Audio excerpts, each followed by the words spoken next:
I wanted to talk about where photography is today, where I feel it is today, and it's not really a good spot, right?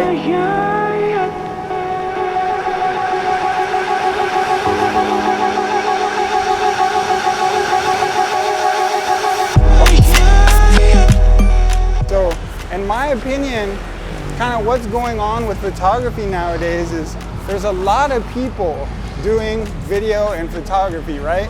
When you compare today to like 40 years ago, it was just people with dark rooms doing photography, right? So nowadays, you know, every 12-year-old kid has a video camera and a digital camera, so photography is really available. But what's happened is it sort of diluted the quality of the photographs, in my opinion. There's less kind of, you know, thinking involved, and there's less quality, but there's more people. It makes sense, right? And the real trend that I'm seeing nowadays is people are getting really technical. In other words, people tend to put a lot of weight into how much they know in terms of technical aspects of photography. And you know, you see this online, people getting in arguments and stuff like that. And it's almost like people almost feel nowadays, at least this is my interpretation, that the more you know about technical aspects of photography, the better photographer you are. But I don't think that could be further from the truth. And to be honest, I don't think technical aspects of photography are all that important. I think it's important you have a fairly good understanding of your camera and stuff. I better watch out, I'm gonna get hit by this car. But yeah, it's not important that you delve in. This isn't all photography is about, okay? So I thought of an analogy when it comes to this, and I think it really helps.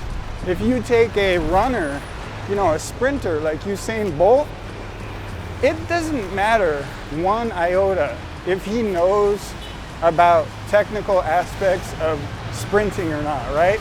It doesn't matter. He could know nothing, he could know a ton, it doesn't matter at all. All that matters is how fast he is, how much better of a runner he is, right? So I think it's the same in photography. We sort of fail to see this, but the technical aspects of photography mean nothing. They're nothing. I mean, you need to have a good understanding, you know, but delving into it too deep, I feel, is a mistake. It's just generally not something to waste your time on. If you're interested in it, if that's something that motivates you to get out there and take better photos, to learn about technical aspects, that's great. But I don't think that's where the real meat and potatoes are as far as where we want to be going. We want to be going in a direction that helps us produce better photos. So how do we do that? So where do I think photography should be going? Where do I think it should be? And as you know, I've stated already that I think where photography is, it's sort of in this icky place where people are over-analyzing technical aspects of photography. And we see this every day on YouTube with the arguments and the back and forth. This is just not what's important when it comes to photography. The technical aspects aren't the Usain Bolt's time. You know, that's, your photos are how fast Usain Bolt can run, you know, the real crux of the matter. That's what counts. So again, where do I think photography should be today? I think people should be creating more instead of doing things like arguing, or, you know, just thinking more instead of over-analyzing. I have this great instructional video I got a couple years back of Eric Almas, and he's a compositing-based photographer. And he was doing a photograph in this room, and he was sitting in there, and guess what happened? The whole time he's sitting there, there came a point where he just had to sit down and think. And how often do we do that? And yet, it's so important in our creative process to get this right, to get it so that we know that the photo is going to work. Can I transform this wall back here so it's going to look good in my photograph? Where am I going to focus? You have to sit down and think, and sure enough, in this video, the producers were wise enough to include all this time that Eric just sitting there and thinking, and you could see his assistants and stuff running around, and what they were doing is they were really giving him some space, because they've seen this before. When somebody's going to create a really nice photograph, they're going to have to think and really think about the entire process and how they're going to pull this off. And this is one of the areas I feel we're really lacking in today, okay? We do not think enough about our photographs like this. And of course, I know most of my listeners are real estate photographers and maybe it doesn't apply so much. But just generally, if you're trying to pump up your photographs into the next realm, I think just thinking and being creative and just getting your head into a different kind of mind frame where you're just tending to go with things more and let your creative freedom be your guide. So I kid you not, this is one of the most secure locations in Bangkok. This is the grocery store I'm going to. You see this fence around it and stuff. I am not going to, I know for a fact they're not going to let me take my camera in there because they're really weird about it. They're very secure in here. So I'm going to go grab some fish and hopefully I can show you that. But and then we'll continue our discussion. All right, so let's see what I got in there.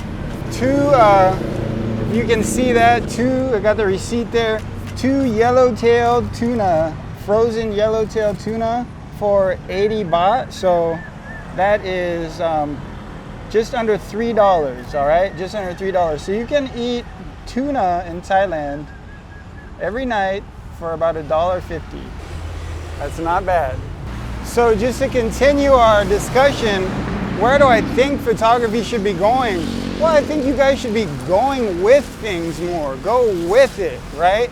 Instead of sort of trying to control your photos into submission, we're sort of the worst at this as interiors photographers. We have to control every window, control every little piece of the photo. You should have a vision when you walk into the room, and you want to sort of base your vision off of what is naturally there. Sure, you can control parts of it, control it in ways that'll make it a better photo, but try not to get to this point where the control controls you. I also think our gear purchases tend to be way out of line.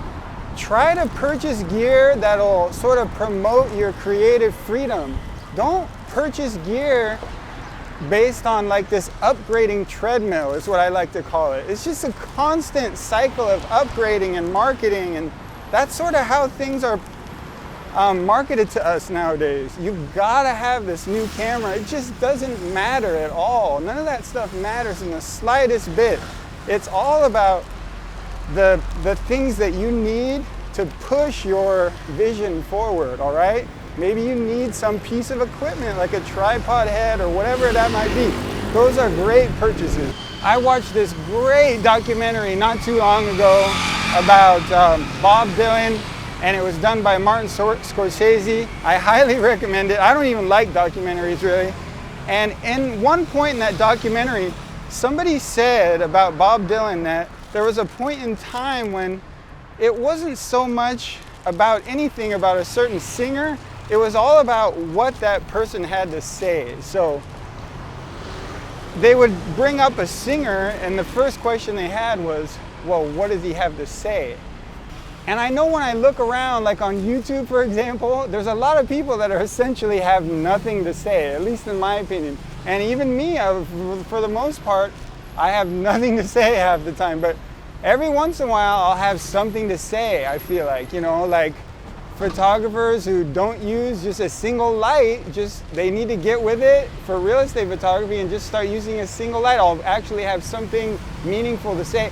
And the interesting thing to me is, usually when I do that is when I get the most pushback. So like when I tell real estate photographers I don't think they should use tilt shift lenses, I get a lot of pushback. So it's interesting the give and take with that. When you really sort of put yourself out there, which is what I want you guys to be doing, you're gonna take some heat for that for whatever reason. It's just the way the world works, okay?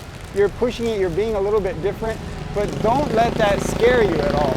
Just learn to go with things the way you see them, the way you feel, the way you see things should be going, the way you want to make your own photo or your own photography business.